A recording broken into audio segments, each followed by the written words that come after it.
EV sector को अब किसी तरह की आर्थिक मदद और सब्सिडी की जरूरत नहीं, ये कहना है वाणिज्य मंत्री पीयूष गोयल का।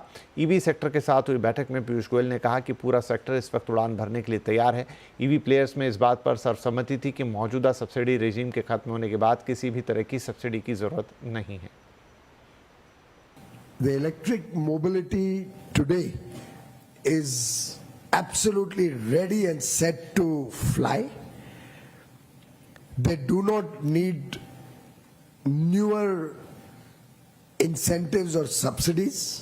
The existing subsidies are available for some more time and will help them give that appropriate kickstart to the EV ecosystem.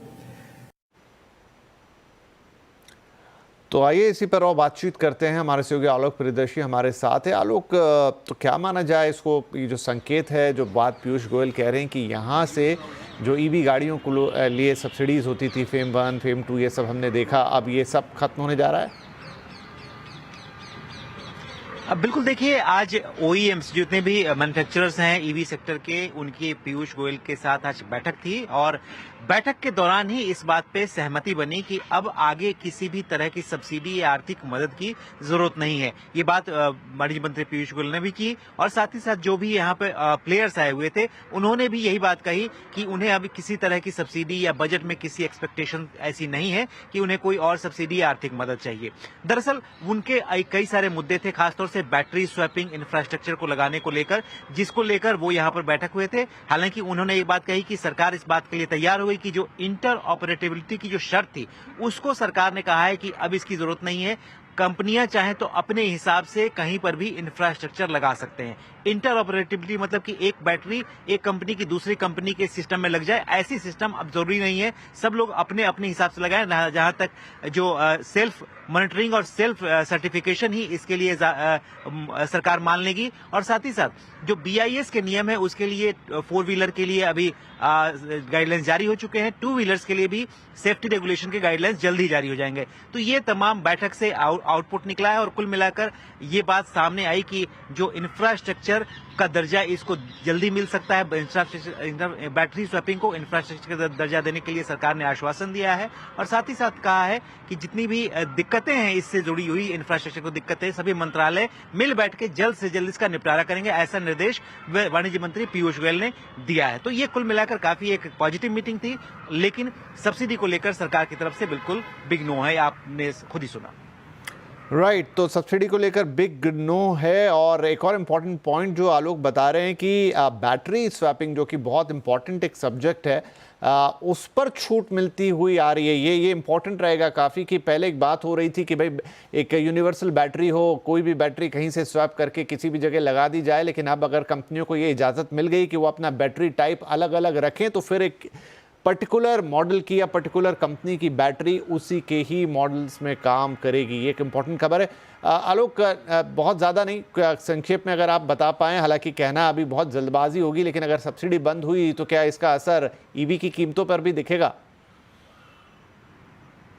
बिल्कुल देखिए, ईवी कीमतों पर पड़ेगा, लेकिन प्लेयर्स और सरकार इस बात को लेकर सहमत है कि जो लोग ईवी खरीदना चाहते हैं वो तो या तो सब्सिडी का वेट करते हैं या सोचते हैं कि सब्सिडी रहेगी तभी खरीदेंगे।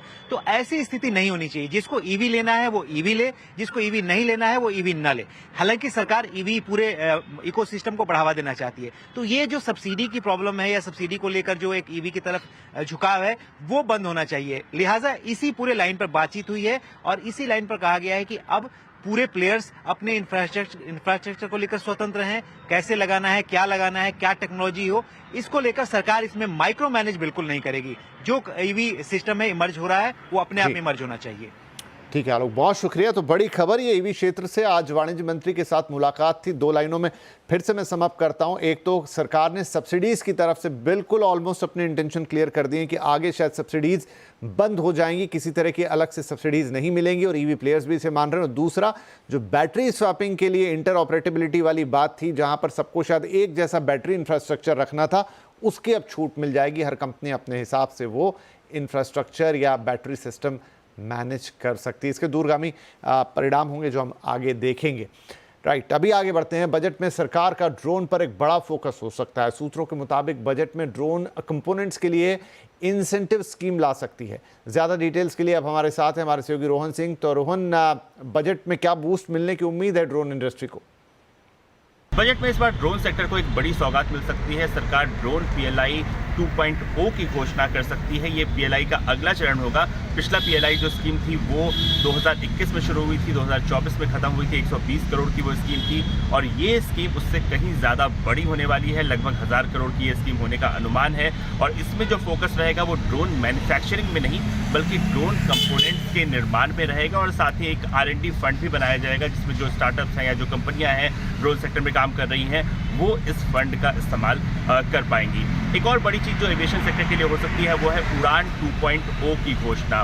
10 साल के लिए एक बड़ी स्कीम होगी जो कि रीजनल कनेक्टिविटी को बूस्ट करने के लिए बनाई जाएगी और इसमें जो फोकस रहेगा वो छोटे एयरपोर्ट्स के डेवलपमेंट पे रहेगा, खासतौर पे नॉर्थ ईस्ट में और जो हिली एरियाज़ है वहाँ पे जो एयरपोर्ट्स हैं वो बनाए जाएंगे और उसके लिए एक डेडिकेटेड फंड रहेगा जो खासतौर पे एयरपोर्ट्स के निर्माण के लिए ही रहेगा।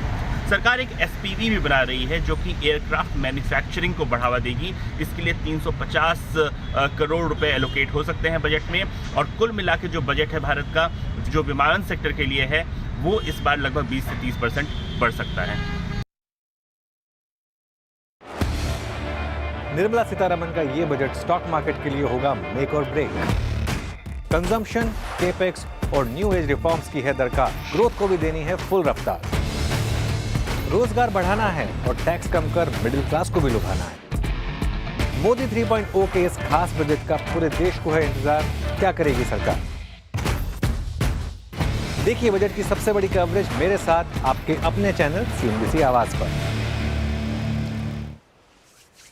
पटना में 70वीं BPSC परीक्षा रद्द करने की मांग को लेकर पप्पू यादव समर्थकों का प्रदर्शन आज जारी है। पटना की सड़कों पर कार्यकर्ता उतरे हुए हैं। पटना बाईपास को बंद कर दिया गया है। धरने पर प्रशांत किशोर और पूर्णिया के सांसद पप्पू यादव भी बैठ गए हैं। प्रदर्शनकारियों ने सड़कों पर आगजनी भी की है। सरकार और आयोग के खिलाफ जमकर प्रदर्शन भी किए जा रहे हैं। इस बंद के दौरान आने जाने वाले यात्रियों को परेशानी का सामना करना पड़ रहा है। प्रदर्शनकारी इस मांग पर अड़ गए हैं कि जब BPSC परीक्षा को पूर्ण रूप से जब तक उसे रद्द नहीं किया जाता तब तक आंदोलन चलता है।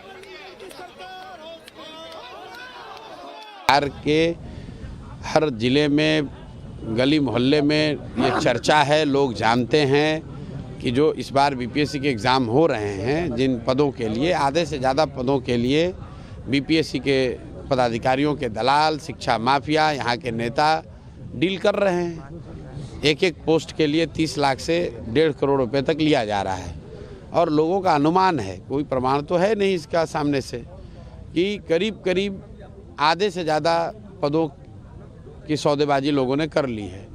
तो स्वाभाविक तौर पर अगर आप हज़ारों करोड़ रुपए पहले ले चुके हैं तो आप क्यों एग्ज़ाम क्लियर कराना चाहोगे, क्यों उसको ट्रांसपेरेंट तरीके से कराना चाहोगे? उससे तो आपको तकलीफ होगी।